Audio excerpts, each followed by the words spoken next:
Do y'all see this? Do y'all see this? Do y'all see what's on my screen now? Do y'all see what's going on? Yeah, baby. So, girl, we got to talk about some stuff today. Now, y'all see we in the courtroom, right? Yeah, and guess what? Your boy was a no-show. Yeah, he didn't show up to court today.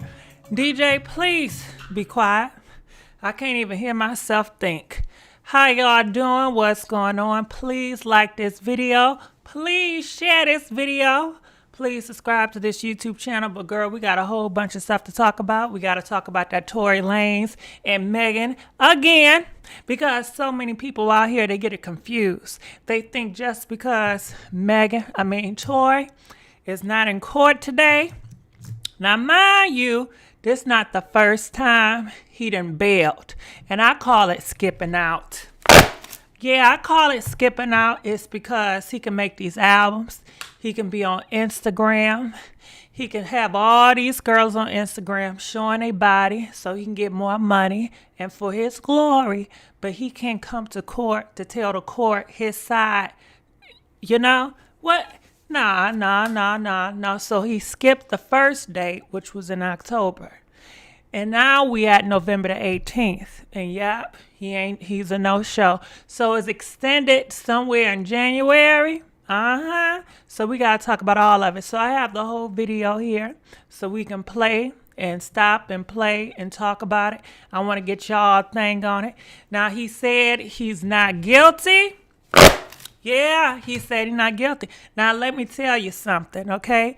Just because he say he ain't guilty do not mean he ain't guilty, okay? Because some of y'all out there, y'all get it confused. Let me stop, okay? Now, Tim, he pleaded not guilty. And we know his ass did it, right? Who else? We got her. She pleaded not guilty. We know she wrong. She guilty.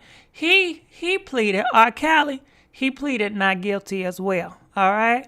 So a lot of these people that's guilty, they always plead not guilty. So people think that just because you plead not guilty means that you're innocent. Hell no. That's not how it go. That's just the system. You know what I mean? She ain't no show either. She wasn't arranged to be in court, boo. It was him. He was supposed to be in court, okay? So basically they told him to shut his mouth. Yeah. So another thing too, we'll talk about, and I just want you guys to listen here, because I went and I did some research and I wanted to know, like, why do so many, people that do wrong, so many criminals, why do they plead not guilty when they know they behind guilty? Okay. So I did some research and they said 99% of the criminals, they plead not guilty, okay? So I want you to listen to him. This is other man I just found on YouTube, random, right? And listen to how he described it. Check this out, okay? Check it out. Should I plead guilty at my first court date, or should I plead guilty at my arraignment if I'm guilty? And the answer is actually 99% of the time, it is not a good idea to plead guilty. All right, so you guys see that? So most of these lawyers will tell you, even if you are guilty, you know what? We're not going to plead guilty because we want to work the system. We want you to get more time so you can get a shorter sentence. So basically, they are saying not guilty so they won't be locked in and they can work a time. He doesn't want to do those 22 years. I think he should do. So check this out. Right up front, before you have a chance to negotiate. And that's kind of counterintuitive. Most people think that in the criminal system, if they accept responsibility and show that they're not trying to get out of it and that they realize that they've done something wrong, that they'll get a better deal or a better resolution or a lesser punishment. Unfortunately, most of the time it doesn't work like that because of the way that the criminal system is set up. Now you hear that? Ain't that messed up? I thought y'all supposed to be Christian out here, be honest. Basically, they said in the courtroom, you're not rewarded for how honest you are, because he said some people think just because they come and they said they're guilty, that they think that, The court is going to be more nice to him because they take responsibility, they take accountability. He said the court system, it don't work like that. They still going to give you the standard, even if you come up front and you say, yes, you were wrong, you did do it and you were honest. They say it's best for you to lie first until you can tell your side to the court and work out a deal. That's what they say. And the reason for that is if you go into court and plead guilty on the original charges before you have a chance to explain why things happened the way they did, or give an explanation of your side of the events, then you will be convicted for that crime before you get a chance to do that. And the judge will go ahead and sentence you, and most of the time you'll get the standard sentence for that type of charge. And usually, if you don't have a chance to negotiate it or try to reduce the charge or reduce the penalty, then the penalty that you finally get will be more severe than the people who plead not guilty at first and negotiate their case or explain their side of the story in order to get a lesser penalty. So again, most of the time, even if you're guilty, you should not plead guilty at the first court date until you get a chance to explain your side of the story. All right, so that's the system we're in, all right? So just to get you guys know, you know what I mean? So now we want to bring it over into the courts. Did you guys know that? I don't know. Shit, I didn't know it just then. Some of you guys are so honest. Y'all go to the police and y'all be like, this what happened, and yeah, I did X, Y, and Z. They said it's best for you not to do it because they're going to throw you the standard booking. And how do you guys like our system like that? Do you guys think that you should be rewarded for coming forth and be honest about it? Coming to the court and say, listen, I did somebody wrong. I stole from somebody. I was the one that popped such and such. I feel wrong about it and I want to take accountability. How do y'all feel? Do y'all like this system, how it's set up? Press 1. Or do you think the system should change? Do you think that, people that are honest, that are forthcoming, should be, you should let them get lesser years for coming forward, for being accountable, be a little bit more soft on those people that are honest in the beginning versus you got to play this game back and forth. Let us know what y'all think about this. I think it's a money game, When these lawyers go back and forth, they make more money out the system versus somebody just being honest about it. So let's play this court. Check it out. Today. Yes, and at this time I will hold a complaint statement of rights. Please not guilty and deny all sexual enhancement allegations. Thank you. There are also several media requests that have been received. Ms. Hawley, no objection? No objection. The court will approve one pool video and one pool still. I believe they are set up, and the record has been made regarding the additional requests. The court has received a protective order. There is no objection. The court, having reviewed the protective order regarding discovery, will sign it now. The matter will be set for preliminary hearing setting in Department 31 on January 20th of 2021. Ms. Hawley, pursuant to Penal Code Section 859B, your client has the right to a speedy preliminary hearing within 10 court days of his arraignment, extended by an additional 20 court days of his arraignment pursuant to the presiding judge's general order, and also within 60 calendar days of his arraignment. Does your client understand those rights and give them up? He does, and yes.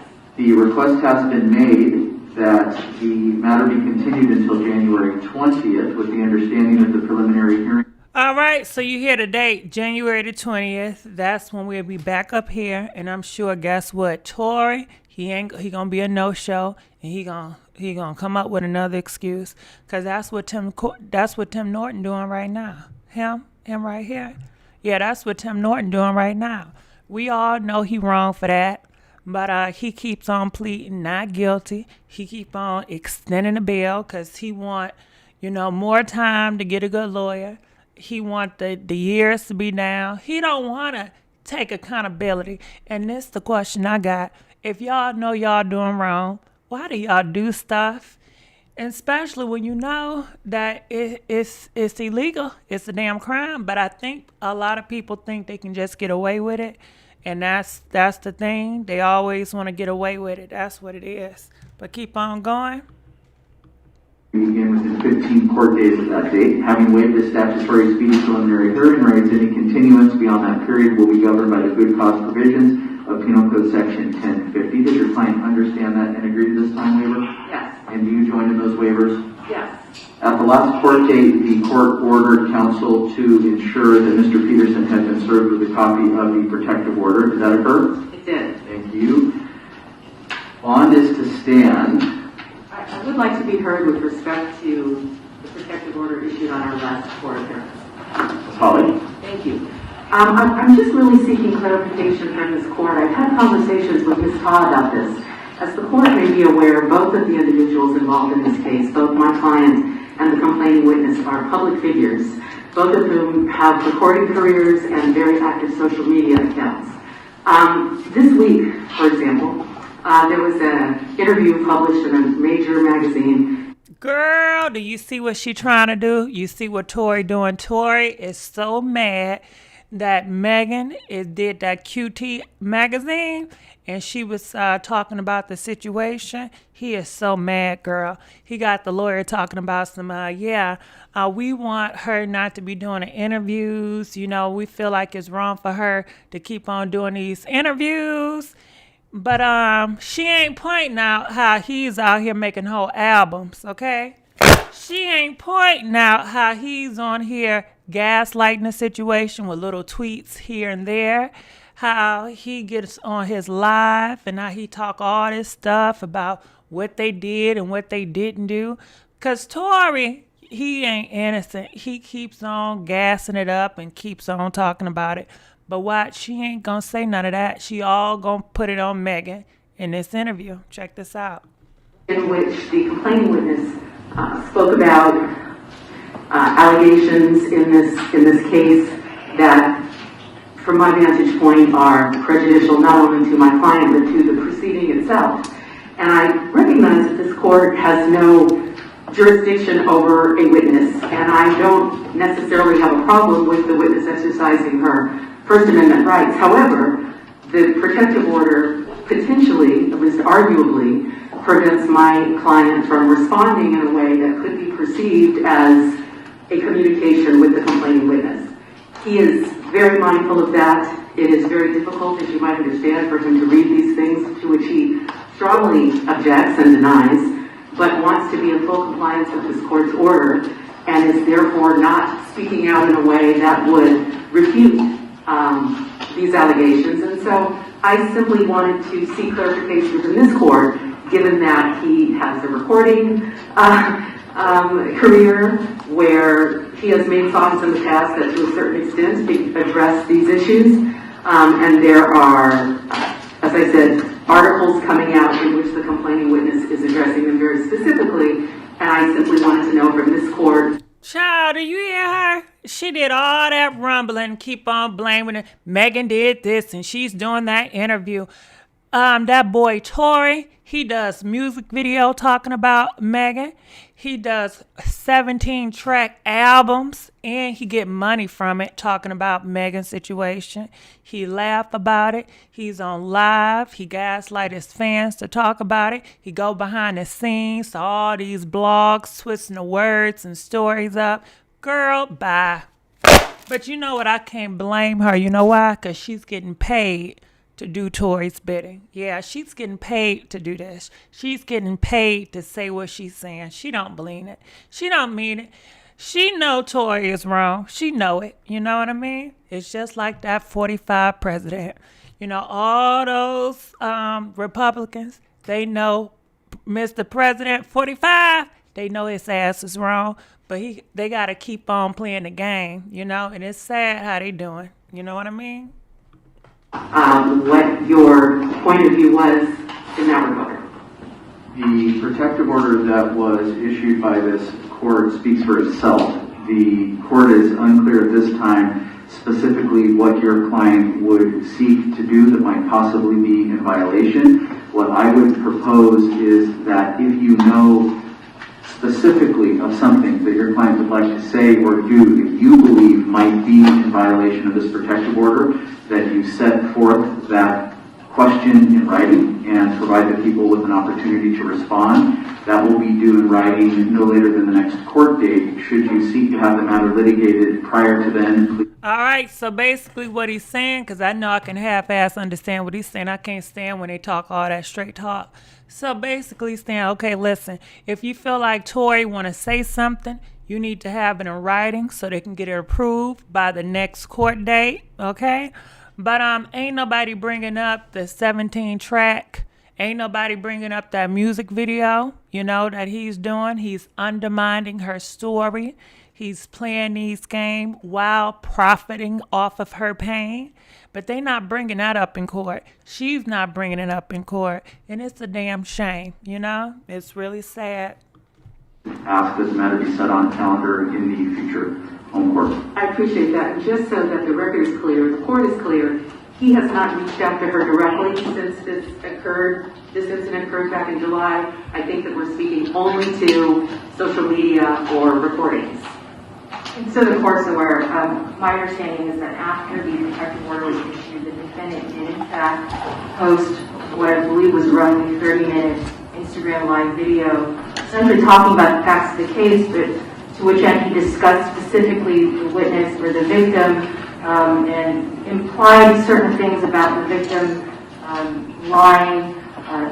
Although I am mindful he has certain First Amendment rights, that being said, there is a protective order with respect to not annoying, harassing, threatening, or intimidating the witness, knowing that he does have a large platform in which these individuals, his followers, do tag the victim. The victim certainly is exposed. She is essentially a captive audience to a lot of these comments. So I would ask, I know the defendant's not here, but certainly if he continues to do so, I would suggest that he certainly discuss that with counsel prior to posting anything that could potentially be construed as possibly intimidating behavior, annoying, harassing behavior, indirect contact to the victim.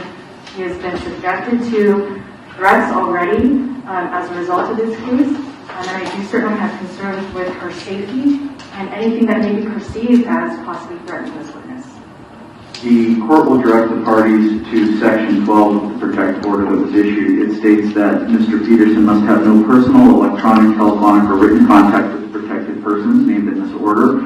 If the people believe that Mr. Peterson has possibly been in violation of this court's order, the people are likewise ordered to submit their position in writing to this court no later than the next court date. Anything further from the defense at this time? No, thank you, Your Honor. Anything further from the people? No, thank you. That will be the order. Thank you. And off the record, Department 31 is an 8:30 court. All right, so there it is. So what do y'all think about that? Why don't he just come on and get it over with, right? Comment. We want to know what y'all think about this. What do y'all think? I'm looking in the comments section. What y'all saying? He popped her in. Her best friend took the payout. I can believe that. I see you in the court today. Oh, yeah, I was in the court. It's like, no, I'm playing. Hold on. Let's give it up. Give a big thank you to Jerome, donating $5 to the party gang. Thank you so much, Jerome. We appreciate that. The judge looked like, oh, hell. No, he does not look like President 45. Megan is lying. Was she lying about, Kenneth? Let us know. What exactly is she lying about, and be specific. Stop the bull crap, okay?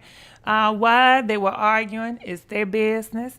Why they arguing, I don't care why they was arguing. I don't care who was doing who. All I care about the fact that somebody had the pow.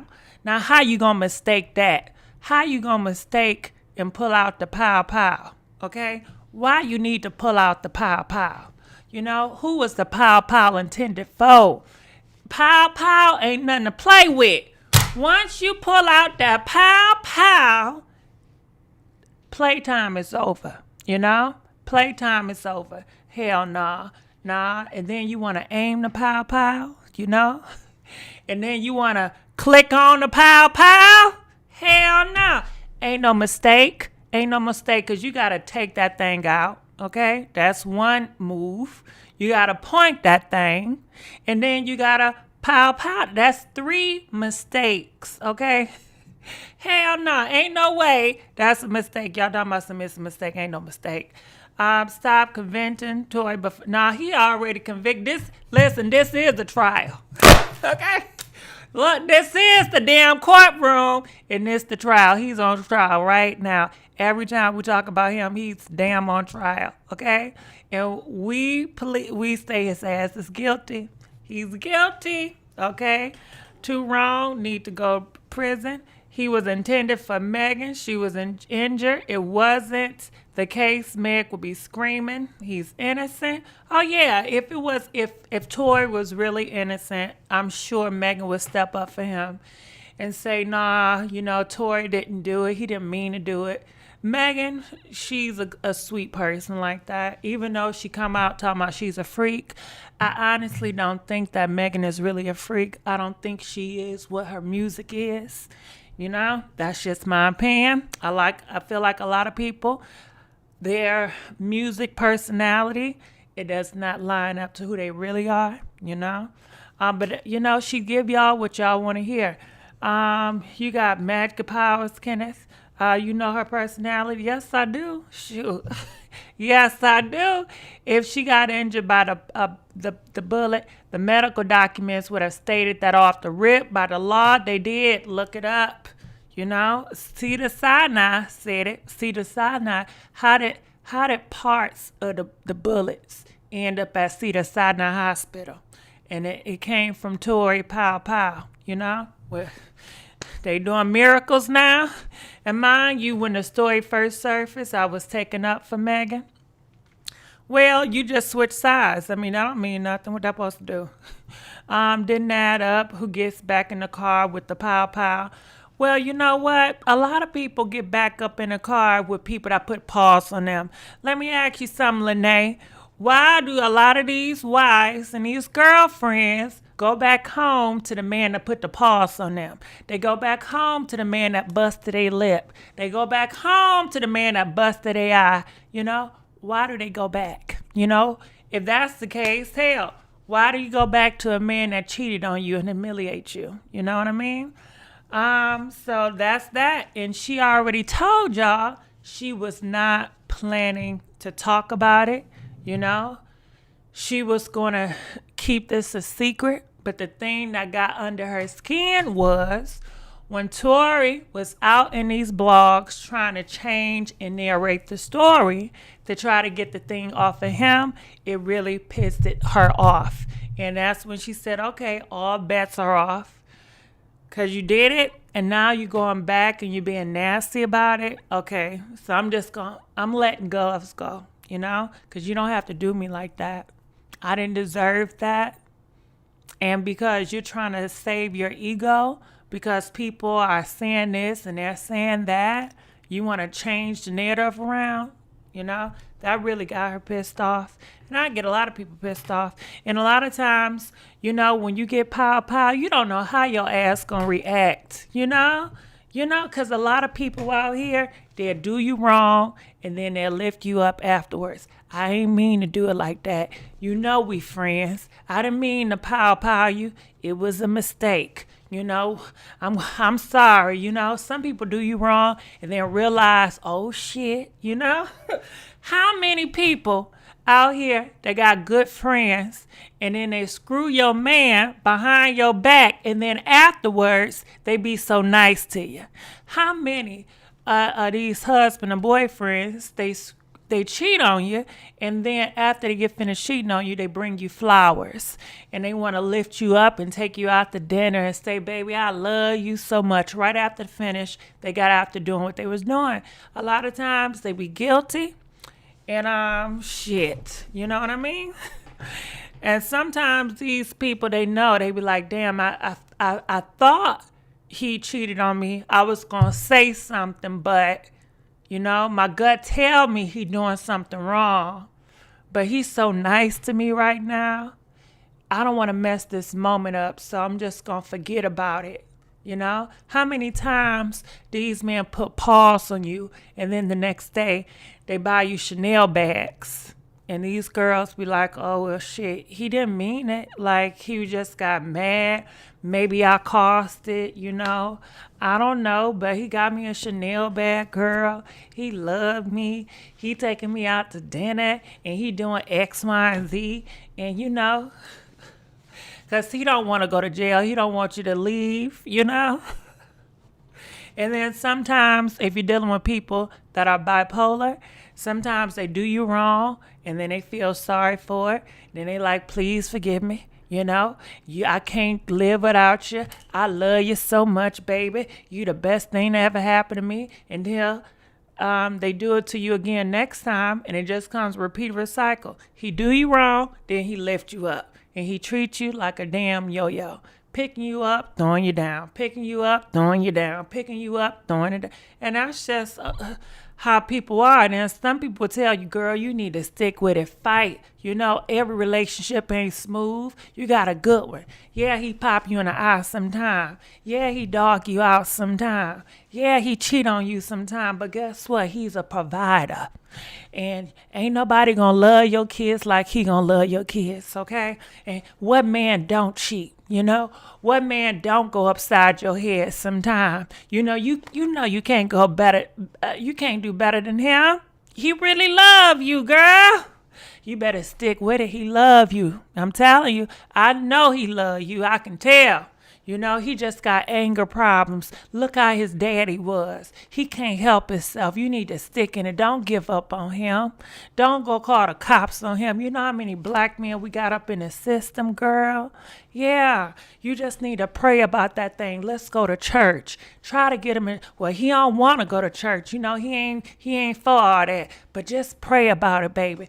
God gonna work out your marriage. Just pray. Just pray, okay? And just be patient. And you know what? Sometimes God is testing you. The reason why he popping you upside the head, the reason why he cheating on you, God is testing your patience.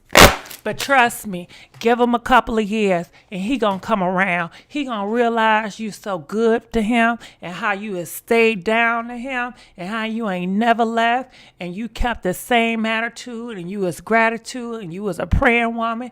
And guess what? When he turns 65, he ain't gonna want to cheat no more, okay? He ain't gonna leave the house no more. And he gonna appreciate you and he gonna love you and he gonna spend all his time with you and you gonna get your husband back. But you gotta be patient. Don't give up on that man. Don't give up on that marriage. You know, so every story ain't your story. What the girl, you are triggering me. I heard the bullshit before. Leave that motherfucking picture. Where it's coming from is the tone of voice of me. I'm looking at the comments, facts. You all telling the whole truth. Damn, 65. Well, you know when he's 60, you know when they older, they slow down. They not about to go out bopping like that. Now, some of these older guys, they still gonna bop. But when they get older, you know, that's just how it is. So let's keep on moving on, you know. I love when she pow. Nothing but the truth. They still say that. It's a lie. Of course they do.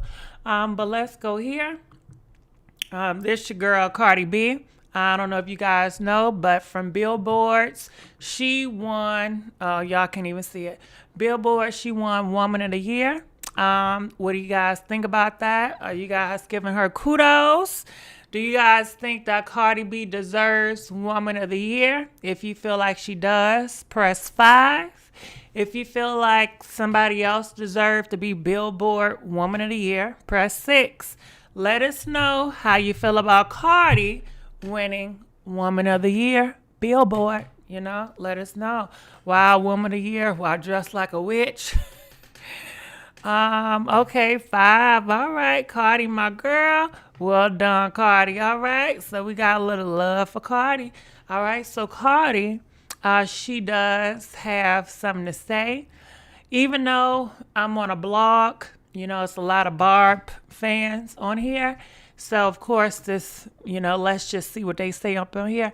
They said she's been speaking up on politics and for the black poor people. She good for her. Y'all can never just acknowledge what people have done. The math is not adding up. How did she get this year?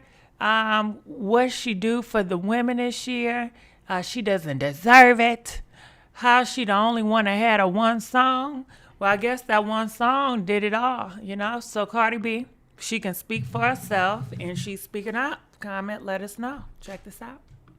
Morning, it's your girl Cardi B, and yes, I am a woman of the year. And for you crybabies, like, but she only got one song. Yeah, I got that song, bitch. You know, the one that sold the most, the one that streamed the most, the one that had Republicans crying on Fox News about it.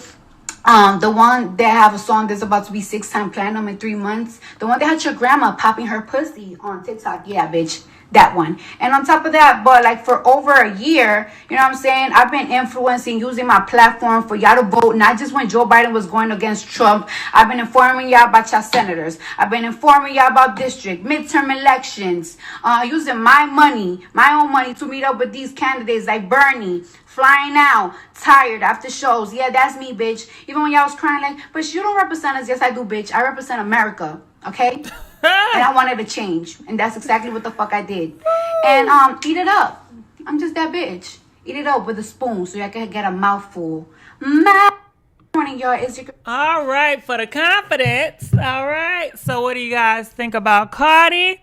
Comment, let us know what y'all think. Cardi B, I think, you know, with that song WAP, I think it was definitely deserved. Go ahead, Woman of the Year. I don't got nothing against it. I'll let you guys know more about Cardi B. Her shoes sold out.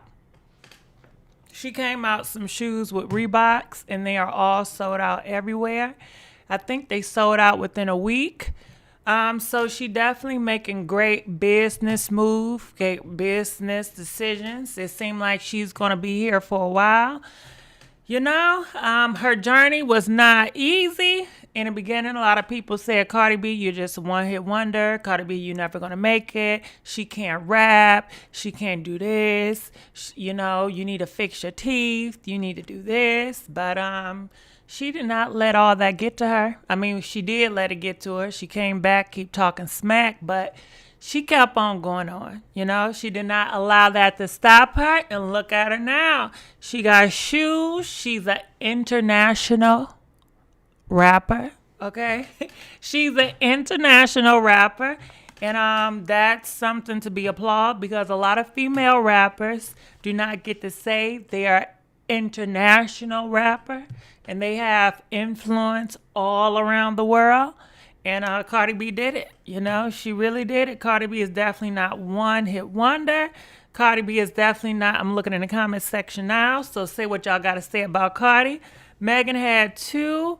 Number 1 because of Beyonce and Cardi, so stop it. But guess what? I like Megan, but Cardi B WAP song was a bigger hit. It was a bigger splash. Don't you know how you have a big old rock, right? And you throw it in a pond and it make a big old splash and it make waves, right? And sometimes those waves can just go so far versus you got a few rocks and you throw it in, but they don't travel. They don't make that big splash like that. And I think that's just how it was for Cardi. That WAP, everybody and their mama was talking about that WAP, okay? Everybody and their mama was talking about that damn WAP. All right, it's a bigger splash, girl. Yeah, it's the splash for me. So WAP is a catchy song, and you know what? When y'all first heard WAP, some of you guys, a lot of people like, I don't like that song. That song is whack. Oh, your lyrics is whack. Megan was the best part about that song. Oh, the only thing that was good about was the music videos. You know, that music video, girl, that was the only thing that was good about it. But you know, that song is whack. That song ain't gonna do good. Yeah, girl, you know, I don't like that song. That song is whack. But child, that whack ass song did numbers. Okay. Just because you think it's whack, trust me, it's other people that's gonna love it. So hey, that's just how the cookie crumbles. Megan helped the song. She did her thing on the song.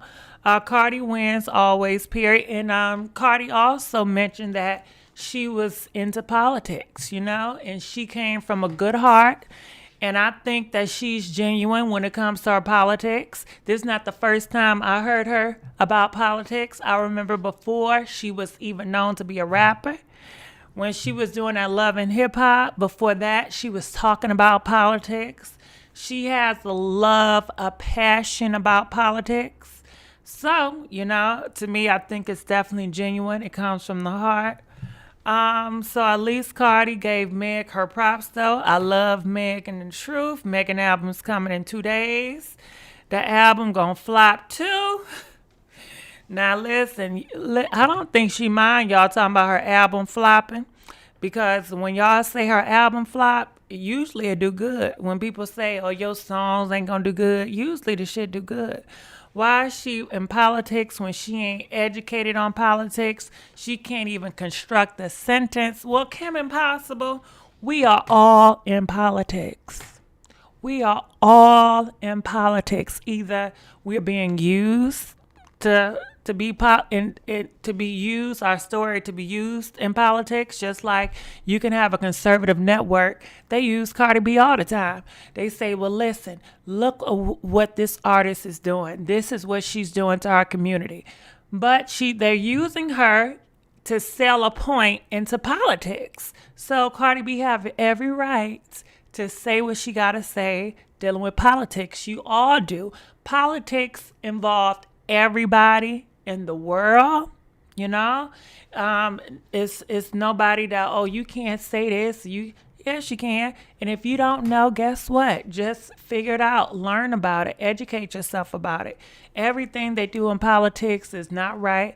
A lot of these politicians are bullshit, just like regular folks. They lie just like regular folks. They ain't no better than regular folks, even though they think they're better, because they may have certain degrees, they got certain money, and they feel like they're better. But can I tell you something? They ain't better. Not from a long shot.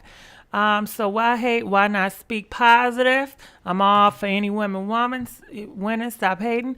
Nicki should have hit for the reason. Haters. I'm literally buying them online. Too lazy to fight on the shoppers. All right, so let's keep on going here. So this is Monique. She did an interview with Tamar Braxton. I don't know if you guys know. Tamar Braxton have her own show, and it's a blog. I told you guys it's gonna happen November.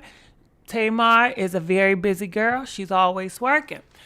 So Monique, in this interview, she talks about how her mother was jealous of her. Her mother was jealous of her relationship with Sidney. Her mother felt like Sidney was using her, and she had to correct her mom. She also talks about how she calls her husband, Sidney, daddy. She says, he's raising me. She said, I've never had a father that raised me. And Sidney, he raised me, And to me, I don't think that's a daddy, but more so like a father, because anybody can be a daddy.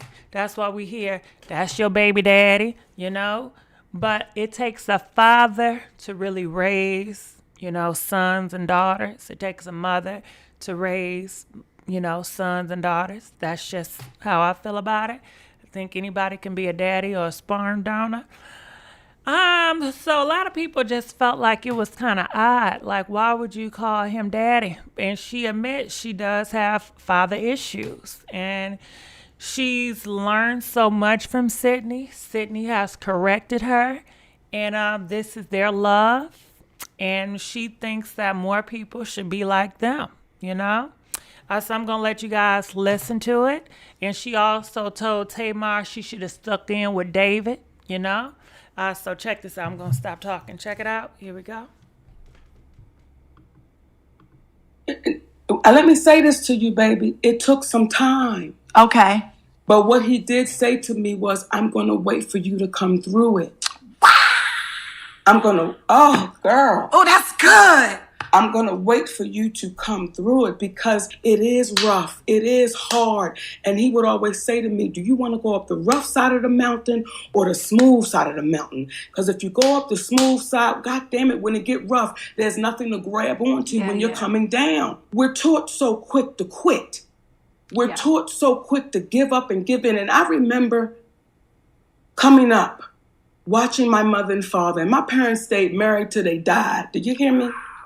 But they stayed in prison till they died. Yeah. They stayed locked up with each other till they left here, baby. And I watched it. And I watched every woman in my family be miserable and bitter. I watched it. And I remember seeing Janet Duvois on the red carpet. That's Walona from Good Times. Yeah, I know who that is. Okay. Yes, for the listeners, for y'all young listeners. this for the young tenders out there right now. That woman walked up to me and my husband. She looked me up and down. Then she looked at my husband. She said, I can always tell when a woman is being taken care of. And you taking care of that baby. And then she kept walking. Ain't nothing nobody can say to me, because that was Walona's ass saying that to me. Yeah. Okay, I may be alone, but I ain't lonely. So I was hoping and saying, sis, hold on. Because it was, when I tell you in the beginning, baby, about them first 5 years, I wasn't no joke. I was no joke. Do you hear me, sugar? Okay, let me tell you, I was no joke, and he just kept nurturing me. Mm-hmm. And he kept showing me a patience that I had never seen before. So when you say, Monique, how does it work? I believe in him, and I trust him, and he saved my life. Yeah. I don't give a damn. All right, so I don't know if you guys caught everything when Monique, because I'm not going to put the whole interview out, but when Monique was telling her, like Tamar was telling you, to stick it out. And because Tamar goes to Monique for relationship advice. And did you hear what Monique just said? He saved my life. Sidney saved my life. Now, how often have we heard that phrase? Didn't Tamar say David saved my life? Okay, so we see a continuation of, people that are looking for saviors in their husbands. They want a savior. They want somebody to save them. And they don't even got to be a hoe to want to be saved. And yesterday we talked about the basketball players, how they are looking for mommy figures. Well, they didn't say they're looking for a mother figure, but pretty much they want a woman that has structure. They want a woman that's educated, that can come in and help them be better, right? And it's interesting because this group of girls, they want the husband to be the savior. So it's like everybody want a damn parent.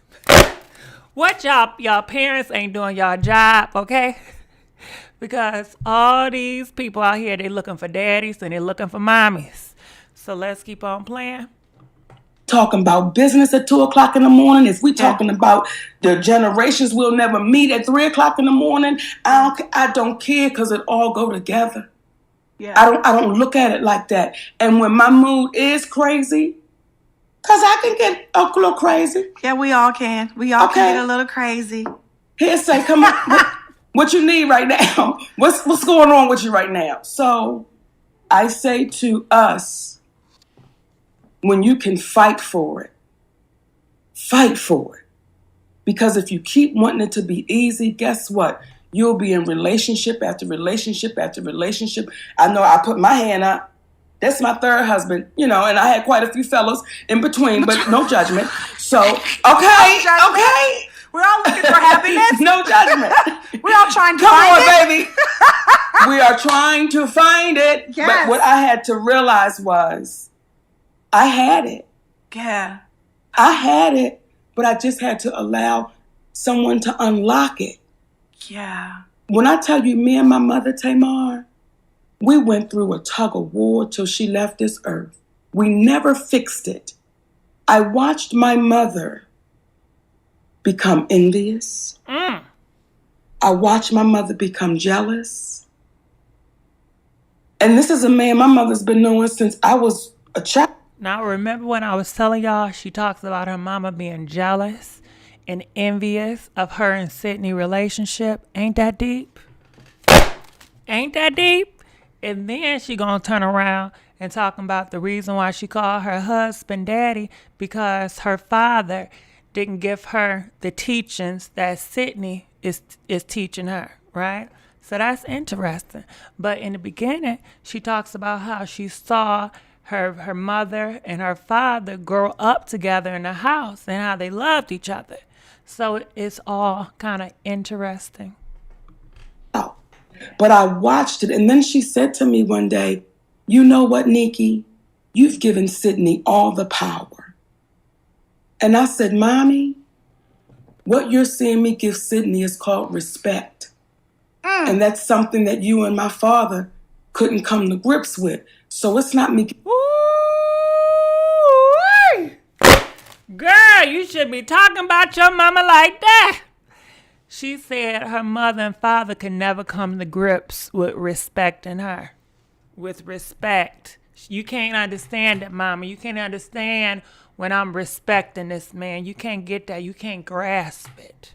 And power. It's me showing this man respect because he's respected me too. So that's why when I say, sister, when it's real, and only you know that. Yeah. Only you know that pillow talk. Only you know when wasn't nobody there to wipe your ass, when you could not wipe it yourself, and that man said, I got you. Only you know that.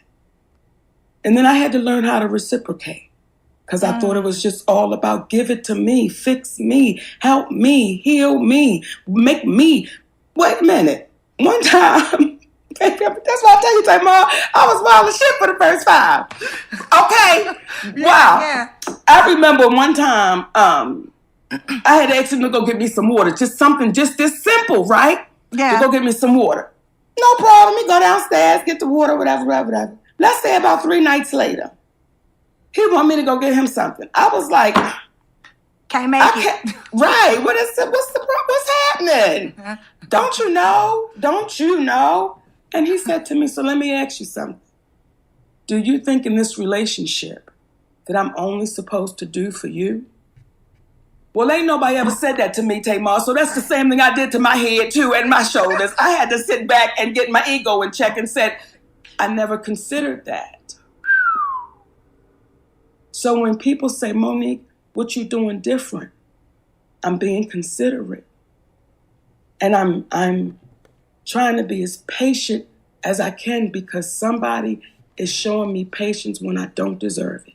Ooh, did you hear that? She said Sidney is showing her patience and she doesn't deserve it. Now, what do y'all think about that? I think everybody deserves patience. Monique, I don't care how low you think you are. Everybody deserves patience. You do deserve patience. I'm just sad she feel like she doesn't deserve patience. And because Sidney shows her patience and I guess shows her love, she feel like you're the only one because she feel like she doesn't deserve people to show her patience. Check it out. That's good. Oh, that's good. Because sometimes, we feel like we don't deserve that, because of things that we have seen our parents go through. And I know you mentioned that. And then some things that we've been through in relationships. So when people show us that kind of compassion, that is something that we are not used to. So we can't notice that and call it. We can't give it a name, because we've never seen that before. And, I'm getting chills about Mr. Sidney because it takes an amazing man, an amazing person to have that kind of love and patience to tell you about yourself so you can get it. Not to tell you about yourself, just to tell you about yourself. Because some of these guys out here. But hold on, didn't David tell Tamar about herself all the time? Didn't David always try to correct Tamar?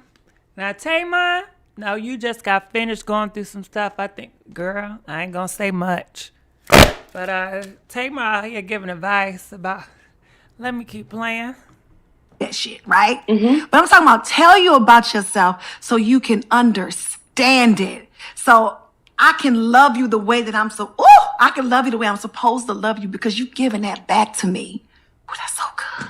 You know what he said to me one day? What did he say to you one day? Oh, I love him. Let me tell you something. I get it. So this is this first 5 years. That's why I was saying, Tamar, bitch, hold on. And you see that? She was telling Tamar to hold on to him. Hold on, don't let it go. But the thing was, Tamar was holding on, but David wanted to let go. David was done. And we're going to talk about that part later, but I'm going to listen to your story. Okay. Look at Tamar. She like, listen, we're going to talk about that part later. Tamar don't want to talk about that part, okay? She like, don't, let's not bring it on me, okay? So we pull up somewhere, right? And I'm getting ready to get out the car. And he came around to my side of the door and he said, could you please let me treat you like a lady? Well, Tamar, I didn't know what to say to that. And this is my best friend. This is my best friend from 10th grade. I didn't know what to say to that. I didn't know how to respond to that. And when people say to me, why do you call him daddy? Okay, this the part. This the kicker. This the part right here. I'm sorry it took so long to get here.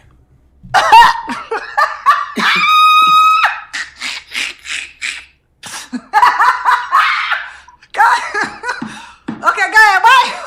Why you call him daddy, Monique? And I tell him because he raising me. Oof. He's giving me everything that my father did not. Woo! And when I tell you something, You hear that? He's giving me everything her father did not. Okay? So her father did not give her this love, the respect that Sidney is giving her. So you fathers out here, please give your daughters love and respect. It's not enough that you're just in the household. It's not enough that you just give her money. It's not enough that you send her to school because, you know, Monique, she had a father in her house and a mother in the house. So y'all can't blame, well, it's the single parents. No. Like I said, it's a lot of parents that have, you know, people out here that have both mothers and fathers, but they still end up with a lot of issues. It's not about having two parents or one parent, but the quality and the love that these parents bring and the respect factor. And even though she had a mother and a father that seemed like, I don't know if they was faithful, but they stayed together to the end, she still was lacking a lot, even though her mother was jealous of her relationship and her father did not show her that respect and that love that she needed. So now she's getting it from Sidney. She's getting a man that is patient with her, that makes her feel like she deserved things. I'm guessing she didn't get that from her father, you know? So it's more than, you know, just being there. You have to be active, loving, and respecting your kids. So I'm going to rewind that back just a little bit. Because that was deep. So I can love you the way that I can love you the way I'm supposed to love you because you're giving that back to me. Oh, that's so good. you know what he said to me one day? What did he say to you one day? Oh, I love him. Let me tell you something. I get it. So this out the car, and he came around to my side of the door and he said, could you please let me treat you like a lady? Well, Tamar, I didn't know what to say to that. And this is my best friend. This is my best friend from 10th grade.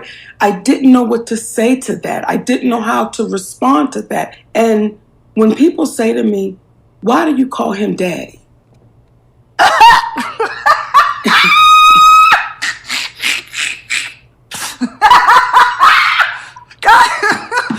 Okay, go ahead. Why you call him daddy, Monique? And I tell him because he raising me. Oof. He's given me everything that my father did not.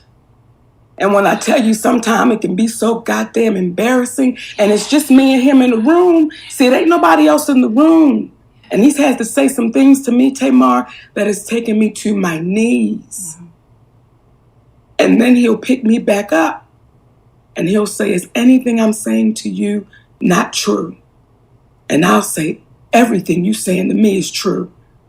But right now, nigga, my ego, I need you to walk away because the crazy bitch inside of me, she get ready to say something and mess up the moment. I know she coming. Here she come. She get ready to come out the basement. Yeah. And then he loved all of us through it.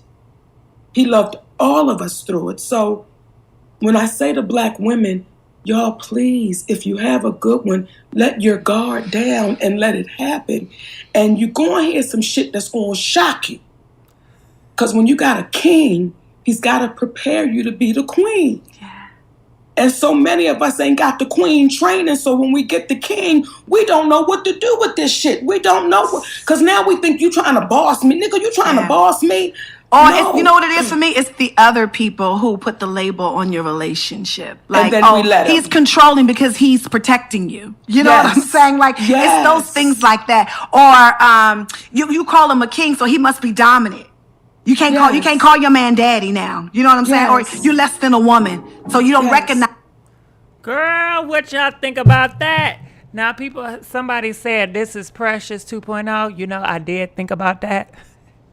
When Monique, how she trembled when she said, damn, I forgot what she said. I'm going to rewind it back. But when she trembled at the pot, I said, damn, that sounds like from that damn movie. You know? Let's play here. And then he'll pick me back up.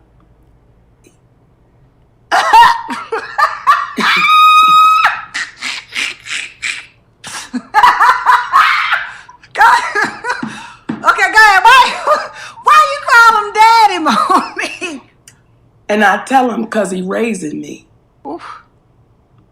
That part right there, because I tell him because he raising me. Don't you know the part when she was in a counseling office and she was talking to Mariah Carey? It seemed like that character would say that because he raising me. You know what I mean? I felt it. I can understand. I can see it. But what do you guys think about this? Do you think that more black women should adopt Monique and Sidney type of relationship? Do you think it'd be helpful? Monique seems like it will. Comment, let us know. Are you for this type of love? 50. Do you think this is healthy? Press 55 if you don't think so. Okay, comment, let us know. Let's continue. I'm just going to rehash it. He's given me everything that my father did not. And when I tell you sometimes it can be so goddamn embarrassing and it's just me and him in the room, see, it ain't nobody else in the room. And he's had to say some things to me, Tamar, that has taken me to my knees. I want to know, what did he say that took her to her knees? Like, what did he say? And I'm assuming what he said was he was disciplining her. You know, he had to get her straightened out, and he disciplined her, and it made her weak to her knees. And then she said, then he will ask her, did I say something wrong? Did I say something wrong? And she said, no, daddy. No, daddy. You know? I think like somebody up in the comment section, they said the word daddy. Like, why can you just say husband? You know? Why do you have to use daddy? And if they got kids, y'all both calling him daddy. Next thing you know, these men gonna be calling y'all mommies, okay? Gonna say, hey, mommy. And come on now. It should be a separate difference between kids calling you daddy and mommy, and then these grown folks calling you daddy and mommy. It's too much of a blend, you know? It's very blended. Hell no. To the no, okay? It's a no way my dad has anything to do with any other male in this planet. Why do ladies connect relationships to see men?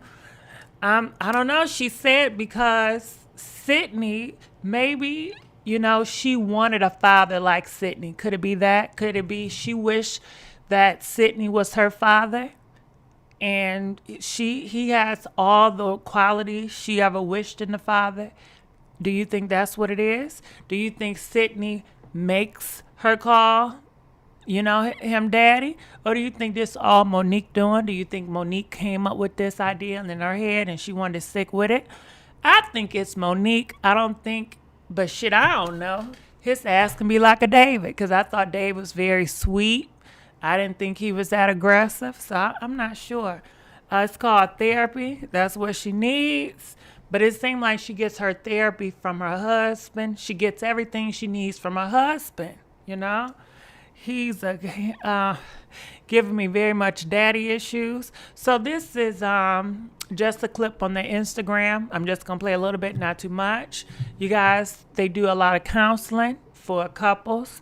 If you're looking for love, Monique and Sidney will tell you how to get some love in your life. So check it out.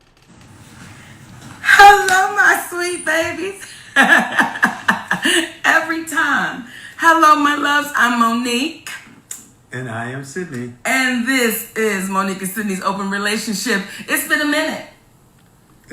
Just to let you guys know, they do have an open relationship, so you can never come out and say he's cheating on her, because most likely she says she already know. So you can't use that in their relationship. You know what I mean? So let's compare. And you know what? In this one, she keeps on talking about trusting a man. And if you get a good man, you need to trust him. You should not have a separate banking account. Monique, feel like you girls out there that have a separate banking account, that's not trusting your man. He needs to know everything. You guys need to be honest with each other. You guys need to be vulnerable with each other. No secrets. I disagree with that. And maybe I got trust issues. And if that's what trust issues look like, then I'm fine with damn trust issues. I'm not going to put no trust in man, that's just my personal belief. And I like it like that. But Monique will, in this video, I'm not going to play the whole, but she will make you feel bad. Like you must be real sad if you can't even trust people. What happened to you where you can't just give your all to a man? You have some trust issues about yourself. So let's play. So we're excited to be back, my babies. Daddy, let's just talk about this up front, though, right? Please. There are times when, we'll say we're going to do the show. And then we just get caught in life, right? Yes. So we're excited to be back today. And we're going to have a great time, Daddy. What we talking about? Do you have trust issues? And how did we come up with that one? A multitude of things. But it was a conversation that I had with an individual who shared with me a person who they asked did they trust anyone, and they said no. And constantly we hear, or you hear people say, trust no one. Mm-hmm. Or I don't trust anyone. Yes. So, hence, here we are. Do you have trust issues? But I'm going to tell you something, too. Tell that is something that's almost, we were almost taught it without the words even being said. We're almost conditioned to believe you don't trust anybody. Like I remember when my mother said, you make sure you put something away for a rainy day. Right. See that? There we go. There we go. I believe in putting stuff for a rainy day. I think you should. Monique don't think you should. But go ahead. Well, that's something that we're taught as little girls, coming up. You make sure you always have you something to the side, and you don't trust no. So I think that's put into us from children on up. Do you have trust issues? And we want to talk about it. Let's talk about it. Well, you know what, Tim? I did a post, right, of this couple that they just got engaged, 78 years old. Beautiful couple. Young whippersnappers. I mean, Daddy, not one wrinkle on her face. Skin beautiful. Both of them just as giddy. It was beautiful. And for the most part, the comments were really beautiful. But you had some sisters that were saying, I've given up on love. I'm happy for them, but I've given up. And I'm talking in the age range between 36 and 50. That's another show. Have you given up on love? Well, I think it goes hand in hand because it's almost like I don't trust anybody with my feelings. Gotcha. So I've given up on love. Do you have trust issues? That's come on. Miss Bahati Vuitton says, I do have trust issues sometimes. Okay, what does that mean, sugar? Hey. Call us up, 470-282-1802. I think for a long time I had trust issues. And why for what now? Well, I mean, just because of a lot of the shit that was happening. You know, and you wanted to hold everybody accountable for other people's behavior. Mm-hmm. And I think in the beginning, I don't think it was trust issues. I think I was just used to acting a certain way. If that makes sense. Sure. I'm confused. It seemed like she wants somebody to discipline her. She seemed like she knows she acts out. She knows she acts, like she should not act, and she's looking for somebody to discipline her. But we gonna stop it here. Sure. It's like their trust issues based upon what you said, your past. And whenever he talk, it just seems so damn boring. He seems so interested. He don't care about this. This is all Monique doing. But anyway, let's keep on going here. So Nene Leakes, she is denying the fact that she cheated on Greg. It was a rumor out that she was cheating on Greg. So check this out. Here we go. Exactly. You sort of like Greg. I know his type, and I think he knows mine. So here in French Montana. Nene, you are always making headlines. Now, there's always rumors about you, but the most recent one I just heard about is that you were cheating on Greg with French Montana. Have you heard from French? Is this true? Give me the details. What's happening? Give me the tea. Yes, honey, for light-skinned French Montana, honey. Not my type, okay? Okay. I love French. He's super fun. He showed me a lot of love, but he's not my type of guy. So I didn't get a chance to cheat on Greg. Dang. No, there's always rumors. There's always rumors about me doing something. What does Greg say about these rumors? I think Greg kind of knows. When you've been with somebody as long as I've been with Greg for 25 years, you know your mate. You know what they will do and what they won't do. Yeah. And Nene, you are always...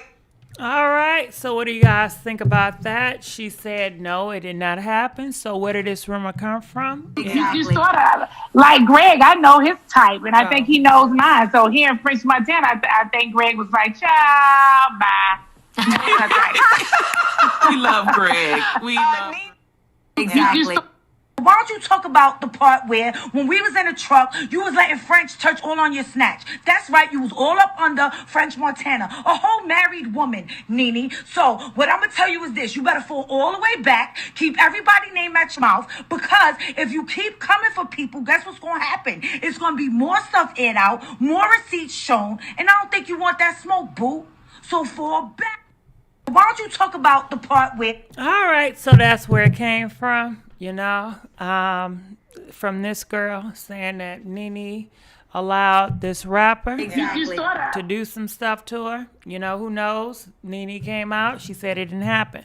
So in other news, you guys remember Nene, she was doing this whole show, and it was with a group of gay men. She said she wanted to do a show with gay men because she loved gay men so much, and gay men was her fan base, so she wanted to give back to them. And then she got a lot of backlash from gay men saying that she picked the wrong gay men.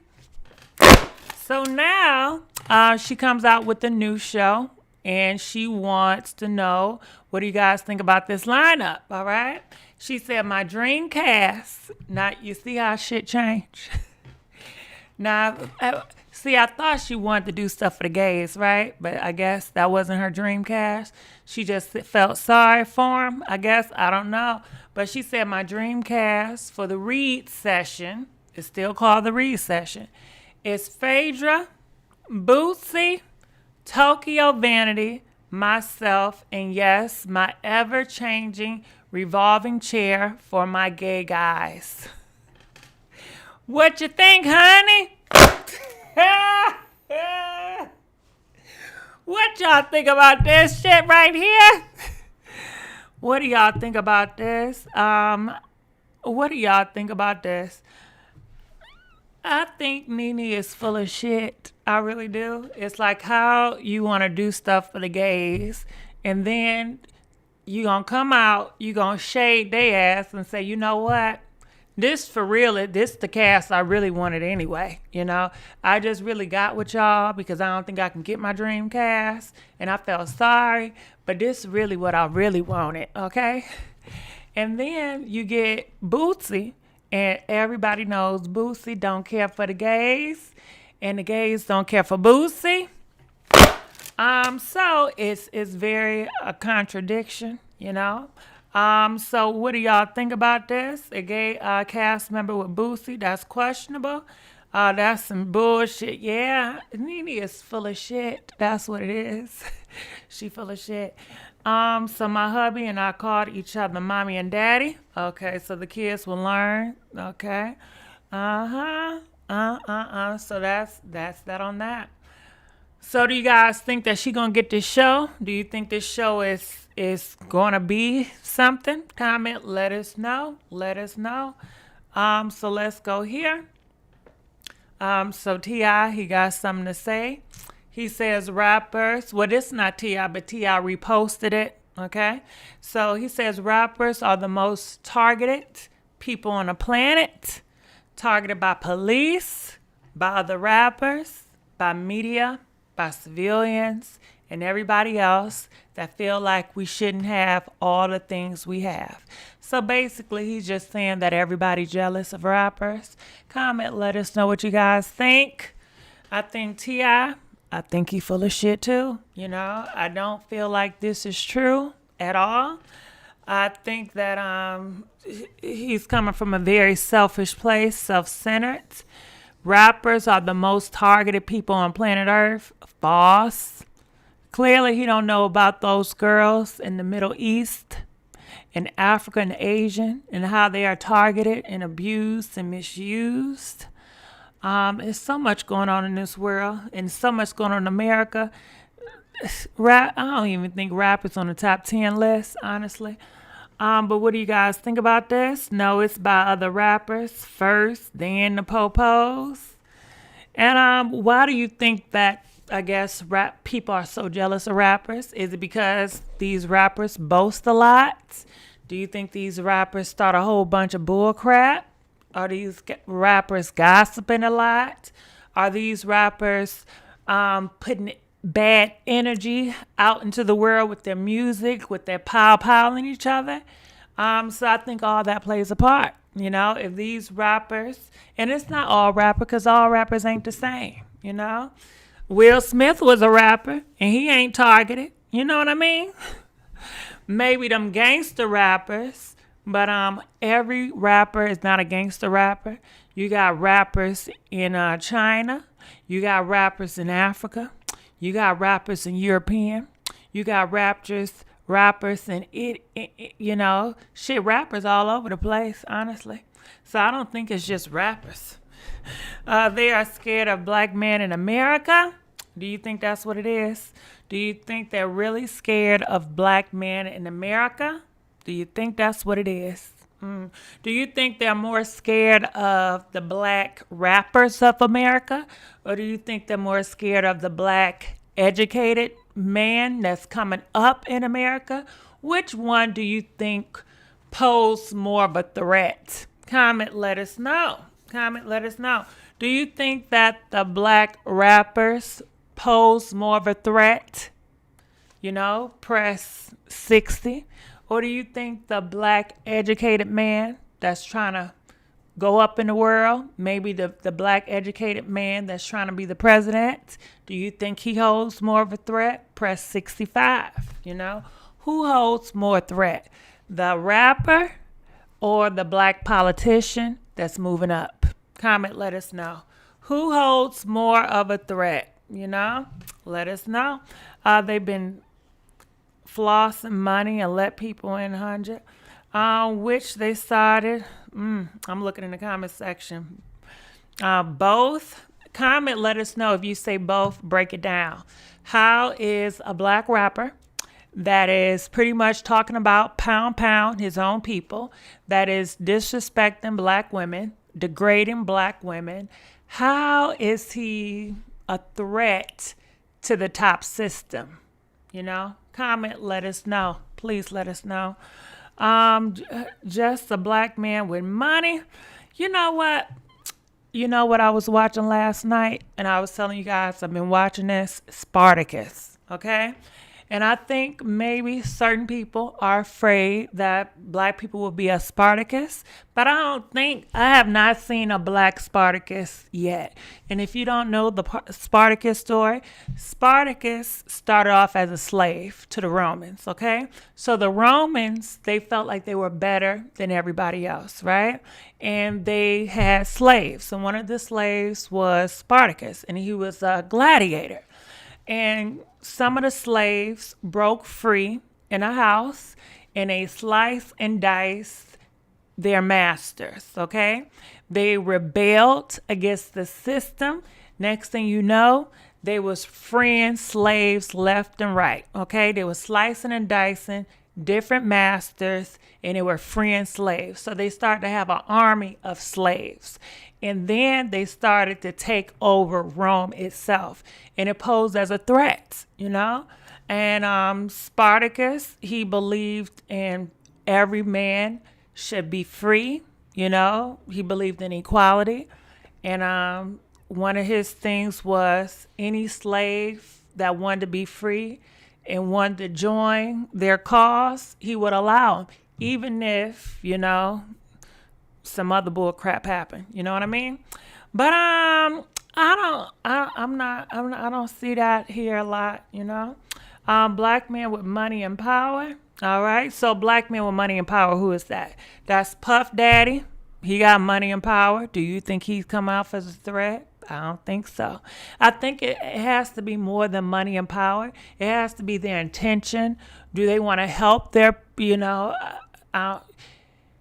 in Puff Daddy, he does his own people dirty with the contracts, So I don't know about the Puff Daddy. I don't know. Wow, good people. Okay, Gigi, look at you spilling history. I told you I'm really into like history pieces. I love history stuff. And that was in the 1st century. Okay, that was before Jesus came to earth, A lot of stuff happened before Jesus came to earth, but y'all know that. But any man with dollars, rappers are basically teaching our youth it's cool to have pow and pop each other and disrespect women, keeping it real. Yeah, but that's no threat to the system. Do you think that's a threat? Do you think that China and Russia people feel some type of way? No, that's not a threat to the top people in America. If you want to know for real, I think a lot of people in America that want to make money, they use rappers as gladiators. And back in the day, in the 1st century, gladiators were slaves, okay? And they used these gladiators for the entertainment for the Romans. So they would make gladiators, which are slaves. They would build them up to be really strong men. They would put them in an arena and they would make them duke it out till one of them leave the earth, and they will love it. It was for the Romans' entertainment. And these gladiators, they didn't have a choice in the matter. And they were treated like animals, and that's just how everybody seen them. And these slaves, they were of mix, different nationalities. But it seemed like back in the day, it was basically about where you from, your upbringing, and your bloodline, your bloodline. And if you were a Roman, it gives you a higher stance. If you're not a Roman, in those areas, you're just nothing more but a slave or an animal. You know what I mean? It don't matter how beautiful you is. They don't care about all that. The Hunger Games shit, Tasha Smith, very much like that. So many people in the dark. It's scary. We don't want to beg for likes. Yeah, we begging for likes. All right, so let's keep on going on. Holly Robinson, do you guys know her? She is speaking out and she's talking about when she was working with President 45 and how he called her the N-word. So check this out. Here we go. Experience of spending a month with him on Celebrity Apprentice 10 years ago. That's right. I forgot about that. Right? Okay, Holly Robinson, Pete, spill the tea.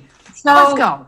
So back then, that was, let me set the stage. So he hadn't really quite started that whole birther thing yet, because I would not have gone on the show. Period. Mark Burnett called me and asked me to go on the show, and he had seen my fundraising and said he really wanted to help me in the charity, and they had a bigger budget for charity donations, and he thought it'd be good. And I said, well, you're not going to try to like make me the new Omarosa and like try to make me the mean black lady or anything, are you? Because this is not something I really want to do. I'm not interested in that. I watched the show, and you had Pierce, this guy on, and then Joan, and they're all going at each other. I said, y'all don't want to meet Philadelphia Holly. Because Philadelphia Holly is not, Philadelphia Holly is not the Holly that everybody knows from TV. So I just didn't want to do that. But he convinced me to go on. And he said, I think you're going to really do well and you'll get a lot of funds for your charity. So I went on, and it was a very interesting experience. But because I went all the way to the finale, which I didn't quote win, but I outraised the other guy 2-1. I won $600,000 on the show for Holly Rod Foundation for autism. So it was a trip and kind of messy and stuff, but I found him to be kind of, piggish and bullish and stuff, but I didn't find him to be just this, I don't know who he is now. I did not see that. So I think that the combination of power and corruption and all that stuff just really just made him go to that next level of just, I don't know who this guy is. And well, they say success and money magnifies who you are. So he was right, absolutely and power. this person. It's power. It's the power I think that he has, and an ego and the narcissism and all the other issues that he struggles from. So I spent that month with him, and he was, kind of lovely to me. But then, shortly after the finale, rumors started coming around that he had tossed out an N-word and referring to me. And I was like, huh? And then when the producer told me when it happened during the finale, I remember the moment. I wasn't in earshot, but I could see them deciding between me and Bret Michaels. And Bret, yes. Right? And Bret was coming off of his head exploded, his pelvis exploded. I mean, everything went wrong for Bret. And he was like on the cover of People magazine, on her Oprah show the day before the finale. I knew I wasn't going to quote unquote win. And I didn't care because it was all about the money for the foundation. But there was a moment where he was talking with producers and they're really animated. And that was when I heard that he said they want the N-word to win. Like, because I guess the network wanted me to win, or me to be chosen, and Trump wanted Bret. And the quote was they wanted the N-word to win. And I heard it, and I don't. How could anybody believe that he wouldn't say something like that? I firmly believe he probably uses that language all the time. And so, and then by the time it sort of started resurfacing, I didn't even really address it too much because I felt like, what difference is it going to make? People have accepted the things that he said that are so vile about so many other people. What difference is it going to make if he said that about me? And so a couple of my friends who were supporters of Trump, were questioning me about it. Well, do you think it's true? And I just felt like, wow, like this is where we are. Like, you're my friend. I'm telling you that I know that you probably said this about me, but you're trying to qualify it, come up with why he did or didn't say it. Unique experience of spending a month with him on All right. So what do you guys think about that? She said, he said he wanted the N-word to win. Do you guys believe her? Or do you think she lying? I believe her. I really do. I think he's a very wicked person. So people in the comment section say, why now? Why talk about it now? Some people in the comment section over there says the truth has no time limit. You hear that? The truth has no time limit. And people can speak when they feel like it. People annoy me trying to validate something based on when someone decided to speak out. All right? So go ahead. I agree with that. And guess what? Thank you, Zay. Zay donated. Hold on. Where we at? Zay donated $5 through the Cash App, Pink Lips 500. Thank you, Zay. Tobias donated $5 to the Cash App, Pink Lips 500. Thank you, Tobias. Appreciate y'all. I'm looking in the comment section. What in the world? I could hear him saying something like that. Holly is not boring. She's a long time history on TV. Some people are sellouts trying to make excuse for. But she should have spoke earlier. Build a case, do something. But Ruby, she felt defeated. She felt like, listen, he's powerful. Nobody, what difference does it make? And so many people feel that way. They feel like, what difference does it make? It don't make no difference, She said what really hurted her was her own friends was trying to make her feel like, well, are you sure he said it? When she already tell you, yeah, I'm pretty sure he probably said something like that. And that's hurtful. When your own friends would rather want to believe, 45 because he come off very powerful. He come off as a bully. A lot of people like bullies. A lot of people like the bad guys, That's why some people like rappers, because they come off very tough. They come off the bully, and people just like that type of portrayal. People love it, So that's just what it is. Why can't God be our savior? Do they read after the versus battle? Oh my goodness. I don't know if we talk. Oh, okay.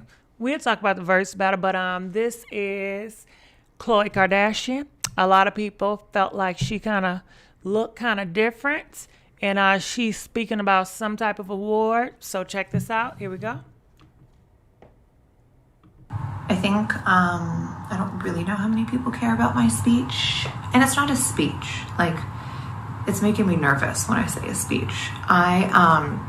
This is really awkward, but I am, I honestly and truthfully, no bullshit, I cannot believe that, you guys did this. You guys picked me to win a People's Choice Award, and that, I think, is more to me than anything else. I literally have no words. I feel so honored, and I'm so appreciative and so grateful. Sometimes I'm like, wait, what? Why? How? It's just so baffling to me.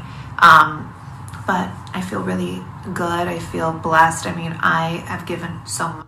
All right, so go ahead. Good job for the weight loss, Khloe. Because she used to be a thick girl, but she lost all that weight. Now she's thin. So let's keep on going here. People in the comment section, wait, who is this?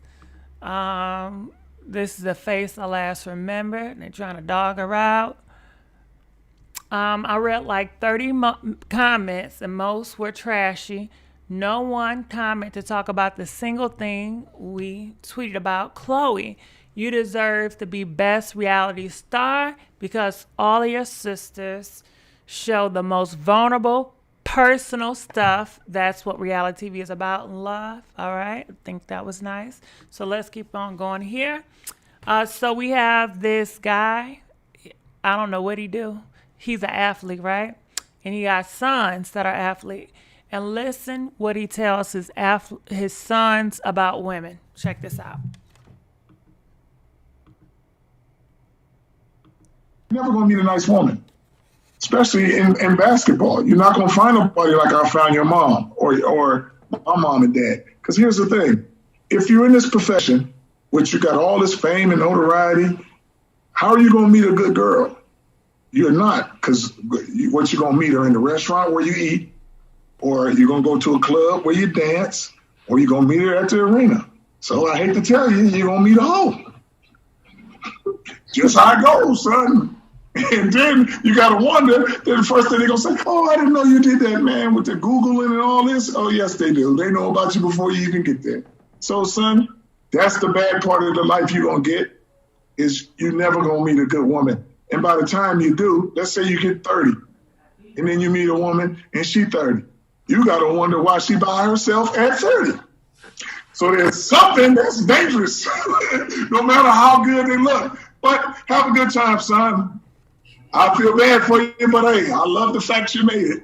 What happens if one of the kids brings home, in your words, a hoe, and you know that you got a bad situation? I already seen them. They already bought a few through here. I'm telling you. Oh, Lord.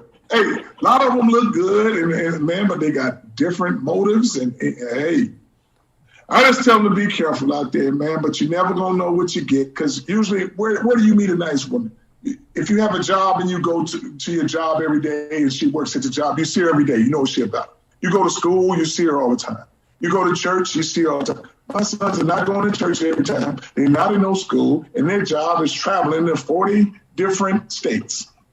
How you going to meet somebody and be solid? It's not going to happen. Sorry, you have to retire. Or you're just going to be running through a lot of girls, and then, and everybody can be good for a few months and fake you out. Because they looking at it like, oh, y'all young. If I get pregnant, 18 years is some cash. Hey, But he don't talk about his sons being hoes. How about that? He want to down these girls, talking about they fast and they hoes, but he don't talk about his son being hoes, okay? Talk about the one-sided. What do you guys think about this? It makes women look real bad out here. You know how he's talking? It's like, well, all these women are just hoes, and they just all opportunists, and how women talk, all of them is just dogs. So, hey, what y'all gonna do? And then Monique tell y'all to trust them, Let your guard down, ladies, trust them. I tell you, his sons be cheating, so, right, okay? But he don't talk about his sons about that. And somebody said, entertainers are more popular. And people listen to entertainers more than they listen to politicians. But can I tell you something? These entertainers, they can't change laws, boo. Okay? Politicians, they change the laws. All right? Yeah. So that really have a lot of weight. If you can change the laws, you don't need popularity to change laws. You don't. No. That's why a lot of people miss out. They don't vote because you didn't know. And the popular people, they ain't talking about shit but what they want to talk about, because they just want you to glorify them and their winnings and their money and their fame and their girls. They're all about the glory. They're all about self-glory. All of these rappers are all about self-gratification, self-glory. Okay? So, yeah, that's the difference. Okay? So which one would you rather have? Would you rather have popularity and just having people praise you for your glory? Or would you rather have the power to change laws in America? What would you want? Which one do you think is more powerful? Influence or power to change laws whenever you feel like it? If shit ain't going your way, change the laws to make it fit. If you want this person to go to jail, we're going to change this laws. You don't even know about it. Changing these laws to make your ass go to jail. We're going to change the laws and keep on changing it to fit. Oh, you want to buy a house? Oh, we're going to change the laws so you can't buy a house. You can have all the money in the world, but guess what? We're going to change it. So therefore, even if you got all the money in the world, even if you got all the influence in the world, we don't want you living here. And we're going to find a way to make it in the law. Okay? So what you going to do about that? What you gonna do about that? They don't need 200 million followers to do that. Kylie, she's very popular, honey. but she don't got no power in changing no damn laws. Okay. What y'all think? What y'all think? I migrate to the earth. And the thing about it too is, if you got all this glory and this influence, and you're popular, you're gonna have so many haters. You're gonna have so much. But do you know how many people don't even know who created these laws? They don't know. You can change a damn law. And ain't nobody, they ain't gonna get mad at you because they don't even know who did it. And they don't look up to figure out when did this law change, who changed it. They don't care about that, you know? Most people, when they look at the laws, they look like, well, this shit, that's just what it is. And I'm just gonna have to do it again. And then when they do it again, they figure out, well, the laws done changed. Yeah, they gonna keep on playing your ass, okay? All right, so let's keep on going here, see what we got. So I don't know if you guys know, but a Gucci Man, he's a rapper, Young Jeezy, he's at the top with the army fatigue. They supposed to be going against each other. So Young Jeezy, the man at the top, he had a diss song or something about this man with the red maroon hoodie. I believe they call him Freddie. And he said something else about 50 Cent. But Freddie said, listen, Young Jeezy, you can't even talk because you're about to do a versus battle with the man that pow your close friend. So Gucci Man, it was self-defense, and he popped Jeezy close homie. And his close homie is not here anymore. And a lot of people felt like, that's kind of weird that you would sit up and you agreed to do a versus battle with somebody that took your homie out of here, So that was a low blow. Woo. And to make it even more hot or make it more disrespectful, Gucci Man is out here making fun of the way he decided to take Jeezy homeboy out of here. It says Gucci Man, he says, go dig your partner up, man. I bet he can't say shit, So basically he is saying, Gucci Man is saying, go dig up your partner. He can't say stuff. So somebody created it and Gucci Man decides to reshare it. Pretty much co-signing, I took your man out of here. He can't say anything anymore. And Gucci Man has been trolling Young Jeezy, saying all types of horrible things about his clothing to his fashion. And this is just what it's about. How is he not arrested? It was self-defense. He got money, he got influence. And I think Gucci, he was in jail for a while, I wouldn't do no damn versus battle with nobody that took away my homie. Yeah, they're really trying to get a lot of hype and attention for this versus battle. And Gucci Man is really going below the belt. Like, it's so much out here. I would love to put it on here, but it's so inappropriate. So people on the side say, see, now they're going to turn something that's supposed to be fun into something foolish. Maybe we should have canceled this battle. So people are nervous. They like, you know what, this is just too much. But this is what y'all wanted. Y'all want them gangsters to go up against each other. Now, when they do all this in the music, talking about they're going to pile each other, y'all be thinking it's hard. Y'all want to support it. So when they do it in real life, how is it? Okay, I don't want to support it in real life, but I just want to support it in the music. I don't know, so that's just what it is. So let's go here. I don't know what's here. All right, so Ice Cube, he is still hanging out with President 45. Ice Cube is speaking at a Pro 45 Jewish gala, as you guys can see here. Here we go. A rapper Ice Cube among speaker, of different organizations. This is supposed to happen December the 27th, later this year, I believe. Check this out. So here we go.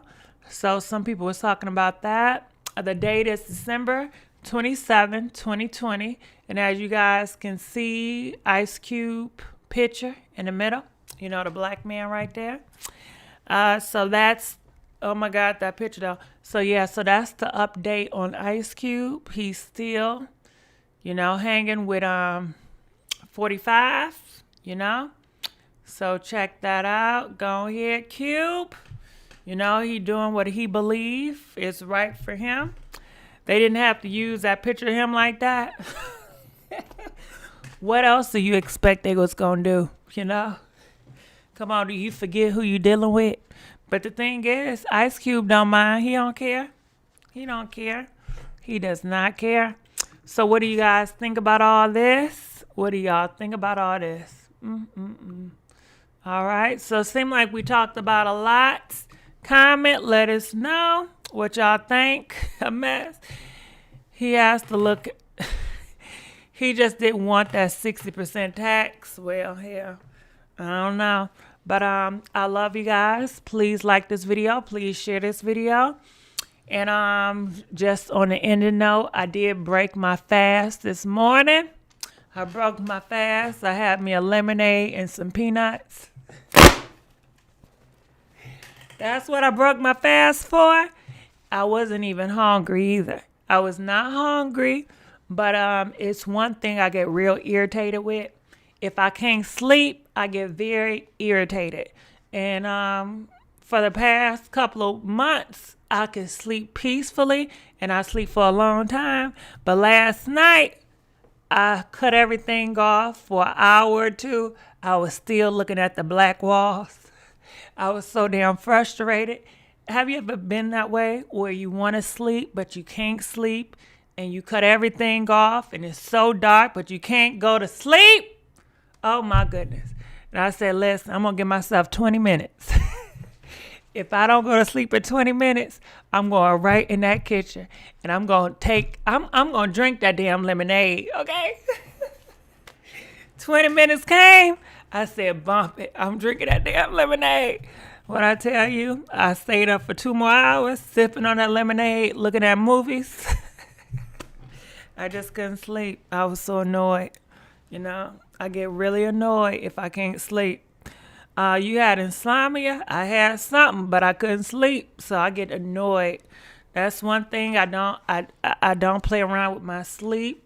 I don't like nobody waking me up when I'm sleeping. I don't like nobody disturbing me when I'm sleeping. When I sleep, I cut my phone off because I just don't want to be bothered. You know, sleep is very important to me. It's food, then it's sleep.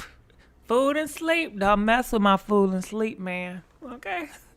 Try melatonin. I was going to try that, but I was afraid because I was fasting and I didn't have anything in my system.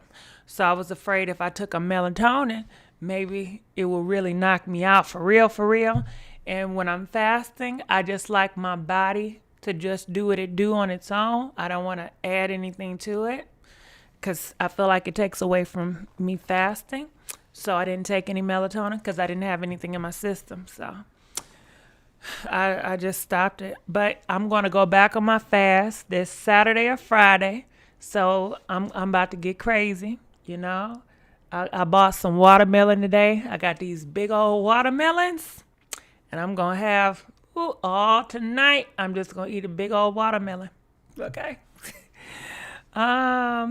Iced tea look like Alaska.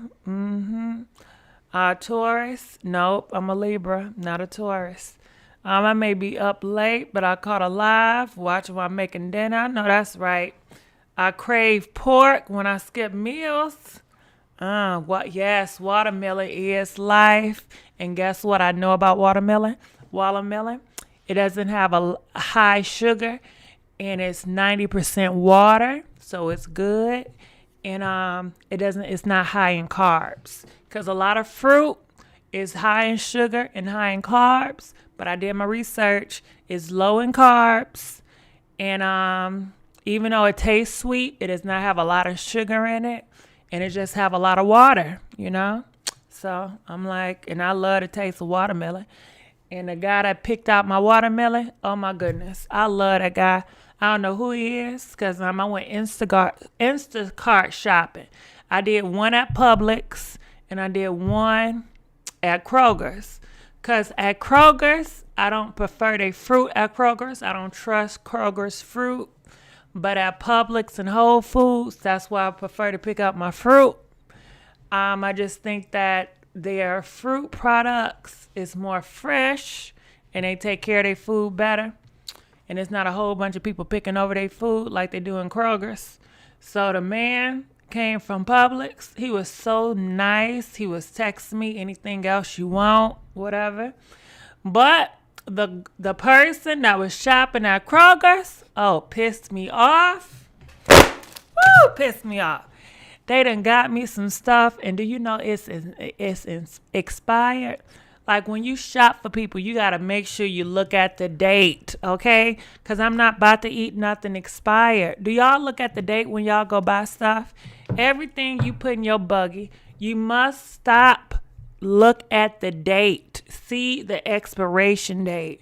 I'm very picky. Sometimes I overlook the first one and I look at all of them to see who got the latest expiration date because I want the latest thing, you know? So I was really annoyed that they got me some stuff and it was expired. Come on now. I always look at the date. Thank you. I'm glad y'all look at the date. Okay? I had a friend that brought me a Pepsi or Coca-Cola, what was that, a year ago? And it was expired. And I was like, I'm not drinking that. Well, that's the only thing they had up in there. Well, you look at it. Of course, they didn't look at the date because some people, they don't look at dates. They just go in there and they just pick it up and they buy. Who does that? Who just go and pick it up and buy? Look at the dates, okay? Look at the dates. Definitely look at the dates before you pick it up off the shelves. Yeah, they'd put anything. And also make sure they don't over put dates on dates. I don't trust that. Like if it's a date and then they put another date on top of that date, I think there's some con artists going on and I don't trust it because it's too much going on. That's Walmart every time. They give me some expired stuff. They are making money by giving you what other people don't buy. That outdated milk will kill you. I'm sure it will. You need a seeded fruit, not seedless. It's not natural. I ain't know that, but thank you for letting me know. I worked in health food stores and was vegan. Okay. I thank you for letting me know that I needed to get seeded watermelon. Now, I don't know if my watermelon's seeded or not. I know it's huge. It's a big old watermelon. It ain't soft. He picked it right, just right.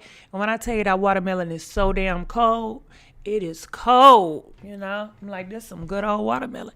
And it's heavy, too. It got a whole bunch of weight to it. Woo! That watermelon is huge. Tomatoes for sure. You did good on your first fast. Well, thank you. Thank you. I did it for 9 days. I love the results, you know.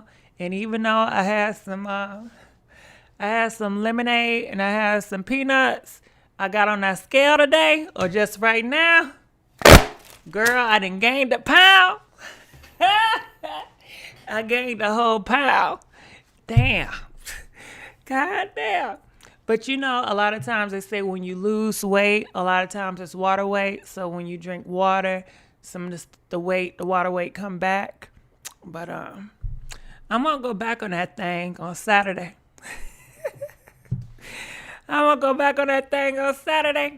Water weight. I can't stand water weight. I don't know what the hell it is, but I don't like it.